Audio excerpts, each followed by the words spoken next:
Soal latihan bab 5 klasifikasi makhluk hidup pelajaran IPA kelas 7 kurikulum merdeka.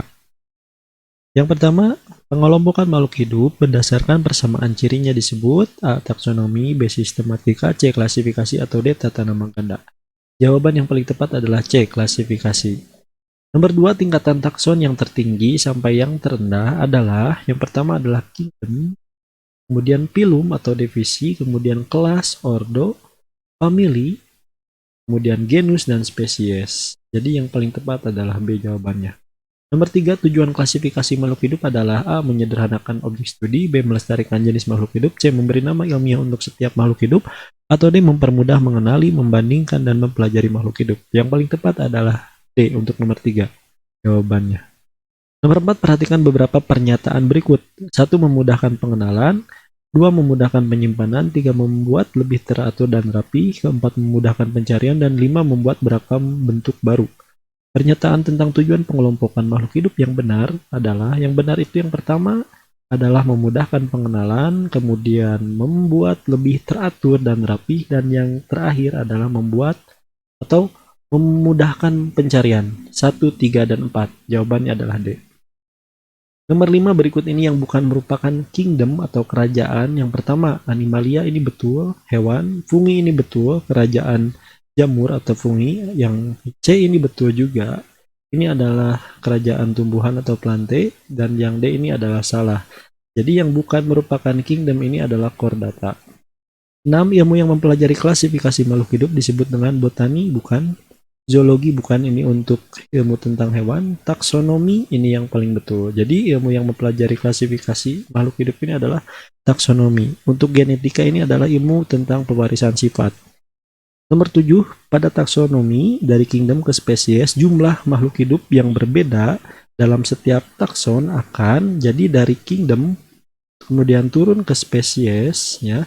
Jumlah makhluk hidup yang berbeda dalam setiap takson itu akan semakin sedikit, ya. Jadi ke bawah itu akan semakin sedikit jumlah anggotanya, sedangkan kemakin ke atas itu anggotanya itu semakin banyak.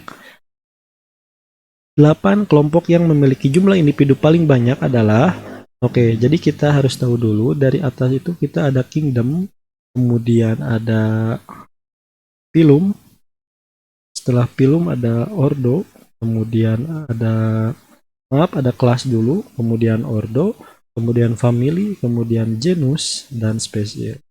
Nah, jadi yang paling atas ini adalah kelas, ya, di sini dari jawaban A, B, C, D.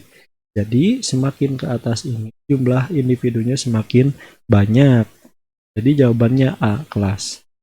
Rusa kurang cocok jika hanya dimasukkan dalam pelantai karena rusa memiliki ciri yang dimiliki oleh animalia, yaitu ini salah, autotrop, berkolopir salah, memiliki jati jauh daun juga salah. Jadi jawabannya adalah A, tidak bisa menghasilkan makanan sendiri.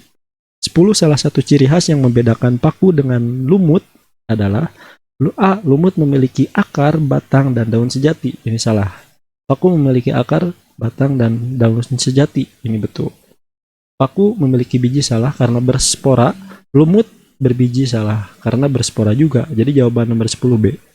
11. Yang bukan merupakan ciri dunia fungi atau jamur adalah reproduksi dapat berlangsung secara generatif dan vegetatif. Ini betul. Secara umum berkembang biak dengan spora. Ini betul. Memiliki klorofil. Ini salah. Hidup sebagai sapropit. Ini betul. Jadi yang paling tepat nomor 11 ini adalah C jawabannya.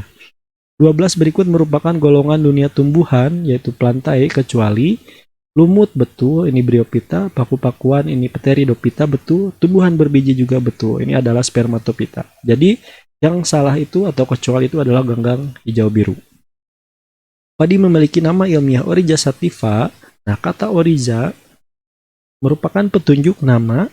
Jadi Oryza ini menunjukkan bahwa dia itu adalah genus, ya, genus. Jadi jawabannya adalah genus. Sativa ini adalah spesies. 14. Gmes adalah nama Latin tanaman jagung. Kata mais pada nama tersebut menunjukkan, jadi G itu adalah genus, maka mais itu adalah spesies. Nomor 14 D jawabannya.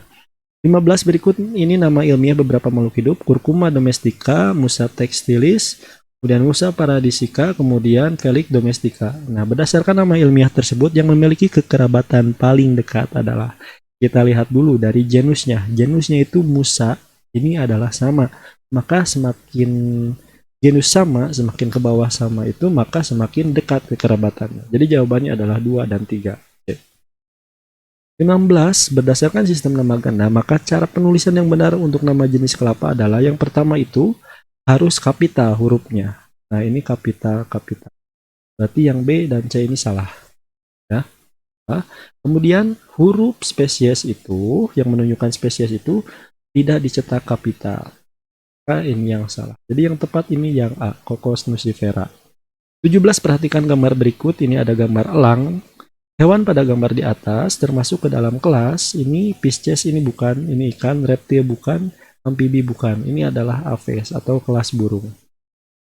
18. Pernyataan berikut yang benar mengenai Mimosa fudica, putri malu, dan Mimosa infisa, putri malu berduri adalah, nah ini ya, kita lihat Mimosa ini awalan katanya atau genusnya itu Mimosa, maka marganya sama, beda ini atau salah, maka ini AB kemungkinan jawaban yang tepat, tetapi di akhir ini ada infisa dan pudica, maka ini jenisnya berbeda. Jadi untuk jawaban nomor 18, marga atau genusnya sama, kemudian spesiesnya berbeda atau jenisnya berbeda. Jawabannya B.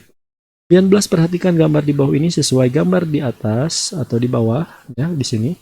Tumbuhan yang berkembang biak dengan spora dan memiliki batang jelas adalah tanaman. Oke, kita lihat dulu di sini. Kita awali dengan ini kunci 1 dulu, ya 1A ini. Jika berspora itu bahwa dia itu pasti suplir dan lumut.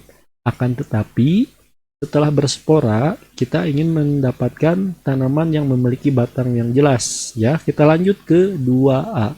Berbatang jelas itu adalah suplir dan tidak berbatang jelas itu lumut. Maka jawaban yang paling tepat untuk nomor 19 adalah suplir, yaitu berspora dan berbatang jelas.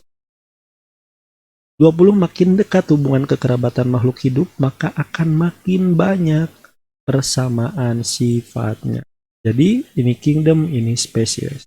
Semakin ke bawah ini persamaan sifatnya atau kekerabatannya semakin sama, ya. Semakin sifatnya itu sama.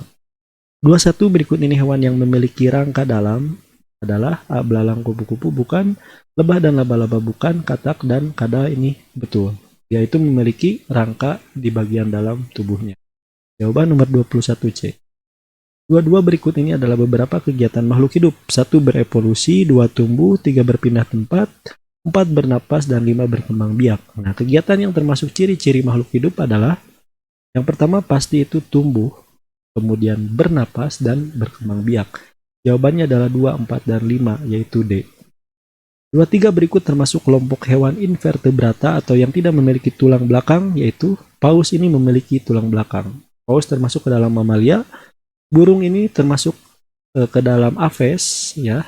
Kemudian cacing tanah ini bukan termasuk ke dalam vertebrata. Jadi yang invertebrata ini adalah cacing tanah, ya.